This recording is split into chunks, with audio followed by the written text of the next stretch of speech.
podcast and YouTube blog covering the German startup scene with news, interviews, and live events.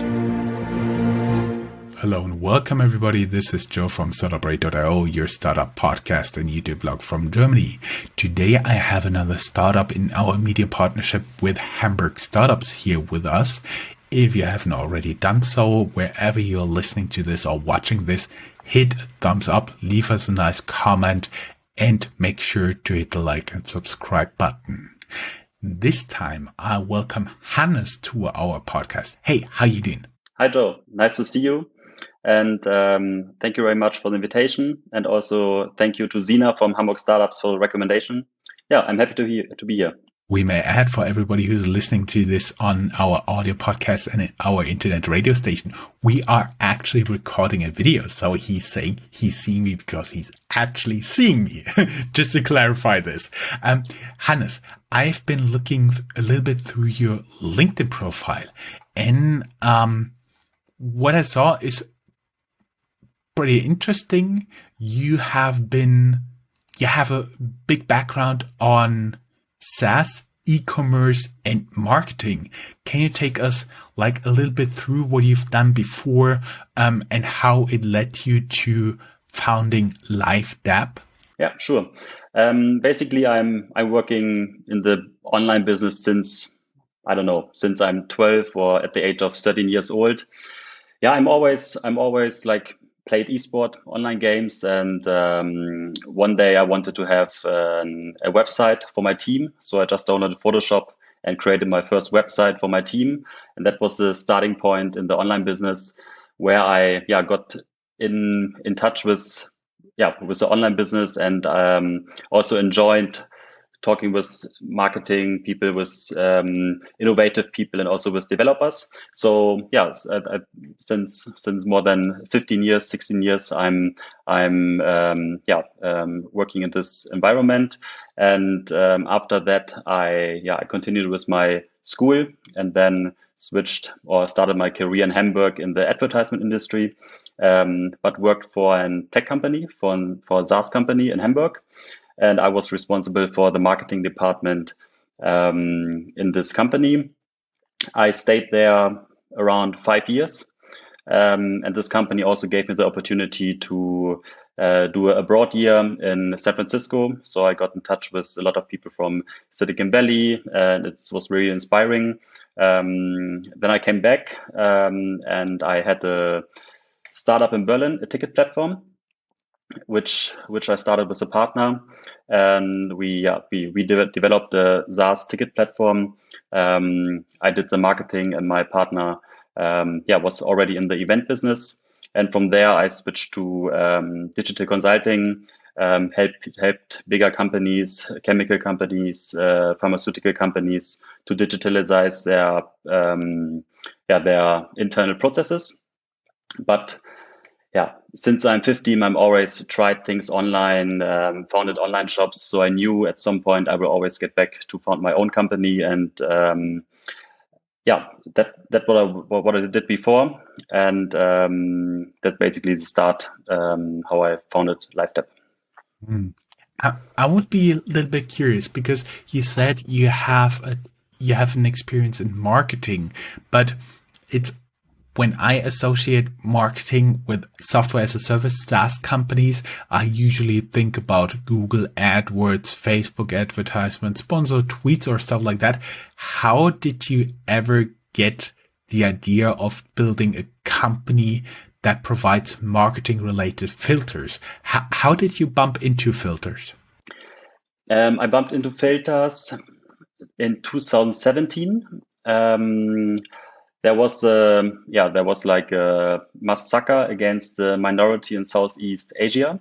And at this point, I thought it would be a great idea when it's possible to put a message inside your profile picture at Facebook, Instagram, or WhatsApp. And in 2017, it was not possible to do it by your own. You always had to register at Facebook to get this filter for your profile picture. And I thought about an idea: why not developing a software where everyone can have access without have an account on the social network. So like a SaaS model, like a software which work on every smartphone without the need to download an app. So I had this idea, but based on my previous experience, I didn't want to found my own company by my own. So at some point, I met an old colleague, Adrian, and we talked about this idea, and he was very motivated, and he really liked this idea. So we had some follow-up meetings, and we did some brainstorming and decided to found this company together. That was the starting point to help NGOs or to help companies to support a cause in the world. That was my starting point, how to found LiveDAB. I'm a little bit smiling here because apparently the background stories or meetings have been involving a lot of wine or bars in the past on Startup Radio, including Germany's Business Angel of the Year 2020, who actually bumped into his first investment in terms of a founder at a bar on a wedding. So, admittedly, not his wedding or the wedding of his future investment, but actually it involved something like that.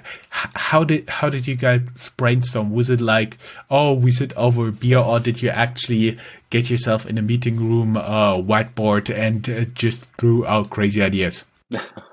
No, it was the first one. We met in a bar because at this point I moved to Munich. And I was just for one day in Hamburg, and I just contacted him and said, Adrian, do you want to catch up and talk about the company we worked together in the past? And he said, yes, of course. So we met over a beer. And we didn't talk about business or about the idea at first. But I remembered at the next day that he said he would like to also found his own company. And then I was back in Munich, and then a few weeks later, I was back in Hamburg, and I contacted him again, and not to have a beer, but to talk about my idea I had to explain it to him, because he also had the intention to start something by his own. Lesson learned from this: it's always a good idea to ask a German, hey, can we catch up over a beer? Now you guys had the idea of having a filter for NGOs. How did you proceed? Where did you get the funding? How did you hire the first people? How did it all get started? Yeah, we didn't get any funding. It was our private money. So we invested our own money in the company. I'm responsible for the sales and the marketing, and Adrian is responsible for the operation and the product development. We didn't get any funding. We founded the company with our private money. So and the structure is that I'm responsible for the sales and the marketing, and Adrian is responsible for the operations and for the product development. And with our money, we hired our first developer, and that was the start. That was this team of 3 to 5 people, young people working together. Had long nights, and because we had in our fields a lot of experience, we didn't need to invest a lot of external money, because we could do these things by our own. And that was our setup. That was back in 2019, May of 2019. So, yes. Quick question: do you currently have external investors? No. It's still from our private money. 100% bootstrap. Okay, I see it. Yes. So, like 2 years ago, almost exactly 2 years ago, you set up the company, you've started with your own money, you offered products for NGOs. Where you guys are now, so how can you imagine to work with the LiveDAB tool so that people listening to this, or maybe even watching this, get a kind of idea what you can do with your tool? Yeah, when we started in 2019, we invested 1 year in the product development.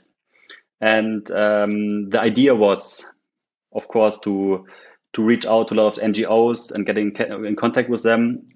We did, I think, until now, like 10 to 15 projects for NGOs. But we also saw that the entertainment industry, the sports industry, and also the virtual event industry is pretty interesting and is interesting in our solution. So we started with some festivals, like with music festivals in Cologne,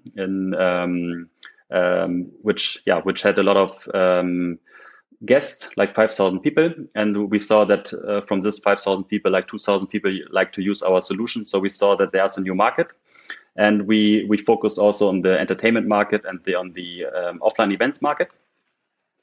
And yeah, after a couple of months,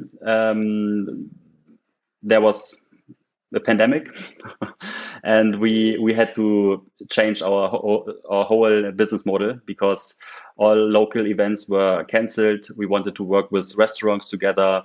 We wanted to work with the sports industry, but unfortunately, it was not possible to access those events because everything was cancelled. So we shifted our target group to virtual events and also to activating fans from home, and that's right now our target group that we work a lot of with a lot of virtual events, but also professional sports clubs like Liverpool in the Premier League, Bayern Munich basketball, and Audi, which is the sponsor of Bayern Munich basketball, but also supporting still NGOs like Unhate Women. It was a big campaign in Germany against women harassment in songtext. Yeah, so yeah, we are looking forward that the vaccine is coming and that we can also reach our initially planned market. Let me try to think about it from the perspective of the client, of your clients, talking about like an attendee of a big soccer game, of a big football game, of a big live event. So there's somewhere a really big or almost everywhere very small QR code. You take your smartphone, you scan it, it says open this website, you open it, and what happens then? You got a virus on your phone? Exactly. Like you're in the stadium and maybe you sit on your seat and there's a flyer on your seat and there's a QR code or on the screens are QR codes inside the stadium. You can scan them, getting on our landing page. On this landing page, you can upload your own photo, and then you can get the filter of the brand or the sponsor of the sports team, or you have a filter of the two sports teams playing against each other, and you can show that you're part of the community and share that you support your favorite sports club. And that's one use case inside the stadium, but actually our customers are starting earlier to use or to implement our solution. They already implementing it when you buy a ticket, because when you invest money to buy a ticket for a sports team, that's a very emotional moment. So when you get this ticket at home, you can scan on the ticket a QR code, or you get a virtual email, and there's a link placed, and through this link you can activate our software and get into the filter and show already before even the match started that you support your soccer team or your basketball team or any other kind of sports. So you can already show your anticipation of the big game. Important word here in German, Vorfreude. So how does it actually look for your clients? What can they do with it? Talking about Liverpool, talking about Audi, talking about Bayern München basketball team.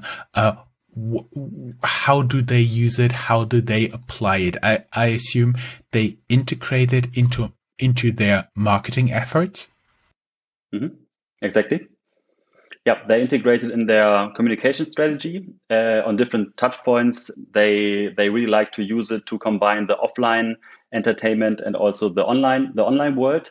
Like when you're in the stadium or when you're in an event, you're in the offline world, and other people who are watching in the TV or in the online streamer in the online world. So with our solution, it's very easy to collect from both worlds photos and to show like a live stream, a photo gallery of all the fans who supports the sports team. The main intention of our customers is to generate an authentic reach, because through this branded photos with the filter of the sponsor or the sports team, our customers reach new targets groups, because the fan is sharing his or her photo through social media, Instagram, Facebook, Snapchat, wherever, and reaching private connections, personalized friends and family. So that's the main intention, to use our solution to reach new target groups, and then through an authentic way. And for NGOs, they like to use our solution to motivate people who see a campaign, like when you walk outside on a billboard, that you can be a part of this social campaign. And through our filters, you can scan a QR code on a billboard and be a part of this campaign and support this cause they are promoting.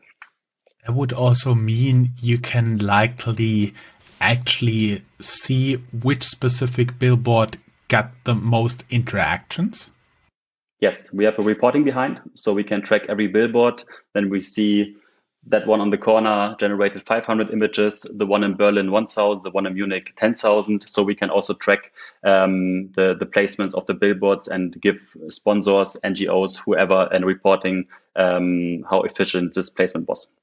That sounds pretty cool. Talking about your current reach, is there any limitation on terms of where you can really now offer your services? I was thinking, basically, from all we've been talking, you're pretty present in Europe. Are you available? Is your tune available anywhere else in the world? Would it be theoretically available if somebody from Brazil or the United States would listen to our podcast? Yeah, sure. It's available all over the world. Right now, our target market is Germany, Austria, and Switzerland. We have some customers in UK. We had also projects in Australia or in LA. Sure, that's not a problem. Our solution is available all over the world. But at the moment, our target is Europe and the German-speaking countries. Mm-hmm. What are you guys currently looking for? Are you looking for additions to your tech team? Are you looking for external investors? And what are your next steps? I think when this interview is going online, we will already have released our new software, which helps, or which enables people and our customers to create their own filter campaigns. So we can also work with partner agencies together. And we are right now searching for partners all over the world, wedding planners, advertisement agencies, and different resellers who would like to offer our product to their customers. And also, in addition, we are searching for funding and for talents for our tech team. In terms of funding, I assume it would be Series A? Yes, Series A, exactly. Open to international investors, or are you just looking around in Europe? All over the world. There's no limitation in that. I like that approach. So actually, that was one of the very fastest interviews I've had at Startuprad.io. So straight to the point. Bam, bam, bam, bam, bam. So we're not even recording for 20 minutes now. Nonetheless, I would like to thank you very much. I think a lot of people will require some additional information. Wherever you're listening this or watching this, go down here in the show notes.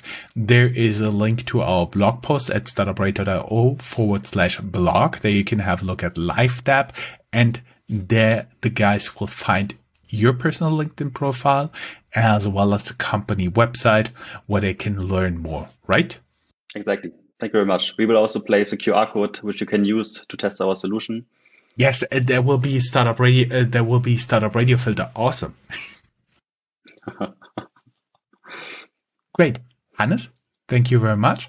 Thank you for Hamburg Startups for arranging this interview, and it was a pleasure having you here. And hopefully, you come back towards the end of the year with a fixed Series A round, and we can talk about it again. Thank you very much, Joe. Hopefully, see you someday in Hamburg or in Frankfurt.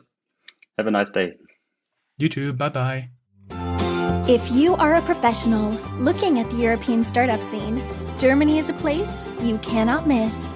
Fortunately for you, there is Startuprad.io, the authority on German startups. This English-only podcast brings you fresh interviews each week. Most likely, you have never heard or read anything on these startups before in English, but you will in the future. Be ahead of the curve and subscribe to Startuprad.io podcast, or check for the Startuprad.io internet radio station. Check your Alexa for the Startuprad.io skill as well.